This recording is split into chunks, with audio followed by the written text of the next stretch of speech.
बिस्मिल्लाहिर्रहमानिर्रहीम। एक इंतहाई अहम मसला नमाज कसर के बारे में। एक शख्स सफ़र पे जाता है जो कि 44 किलोमीटर का सफ़र है और वहाँ पे वो नमाज ज़ोहर असर नहीं पढ़ता, क़ज़ा हो जाती है और फिर वो ग़ुरूब आफ्ताब के बाद अपने वतन पे पहुँचता है या वहाँ पे वो 4-5 दिन रहता है, उसकी नमाज़ें जो हैं वो क़ज़ा हो जाती हैं।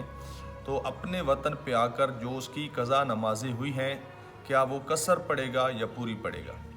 इसका जवाब ये है कि जब वो वतन पे पहुँचेगा तो जो उसकी सफ़र में नमाज़ें कसर हुई थी, अब वो वतन पे पहुँच के उनकी क़ज़ा बजा लाएगा तो वो भी कसर ही पड़ेगा।